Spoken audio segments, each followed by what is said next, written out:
ప్రతి వేసవికాలంలో 60 రోజుల నుంచి 70 రోజుల పైన పంట అండి ఇది. విత్తనం కూడా కరెక్ట్‌గా నాణ్యమైన విత్తనం చూసి మనం ఎన్నుకొని పెట్టుకోవాలండి.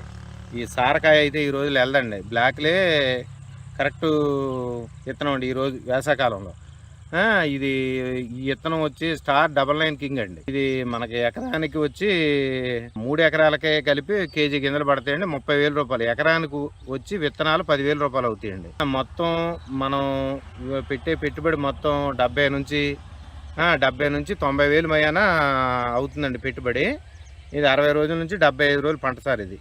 కరెక్ట్‌గా మనకి ప్రకృతి ఈ రోజుల్లో వేసవికాలం ఎప్పుడు కూడా మే నెలలో బాగా ఎండలు బాగా ఏత్తే మనకు బాగా డబ్బులు మిగులుతాయండి.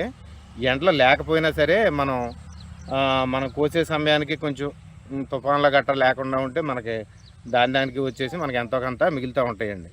కాకపోతే ఈ సంవత్సరం అనుకోకుండా ఈ అకాల వర్షాలు రావటం వల్ల కొన్ని కాయలు కుళ్ళిపోవటం అనగా ఇలా జరుగుతూ ఉందండి. ఇప్పటికి 45 రోజులు అవుతుందండి దీన్ని మనం పెట్టి. కేజీ వచ్చి రూ. 10కి వెళ్తే మనకి పెట్టుబడి వచ్చేసి మనకి ఎంతో కొంత మిగులుతుందండి.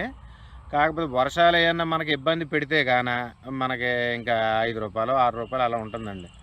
ఈ వర్షాలు అనేది మనకి ఈ సంవత్సరం గత ఒక 10, 15 సంవత్సరాల నుంచి నేను వ్యవసాయంలో ఉన్నా కానీ ఎప్పుడు కూడా ఇటువంటి వర్షాలు నేను చూడలేదండి. మే నెల 1 తారీఖు నుంచి 8వ తారీఖు వరకు కూడా వర్షాలు కంటిన్యూ అయినాయండి.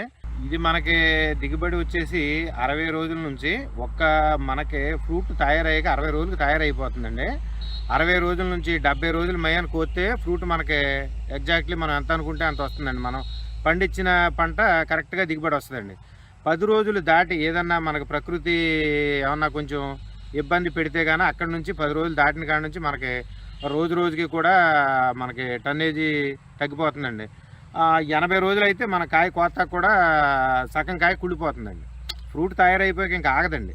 మనం 60 రోజుల నుంచి 70 రోజుల మీద కోసుకుంటేనే మనకి కరెక్టు ఈల్డింగ్ వస్తుందండి. ఏది మనం అనుకున్న 15 టన్నుల నుంచి 20 టన్నుల పైన వస్తుందండి. ఇవాళ పొద్దున్న బోల్డంతా 4 డ్రమ్ములు స్ప్రే చేయించానండి మందు. మొత్తం కిసాన్ కంపెనీ ఎరువులు వాడుతున్నా సార్ నేను. మొట్టమొదటిగానే స్ప్రేయింగ్కి కానీ బలం మందులు కానీ మొత్తం డ్రిప్తోనే ఎక్కిస్తానండి.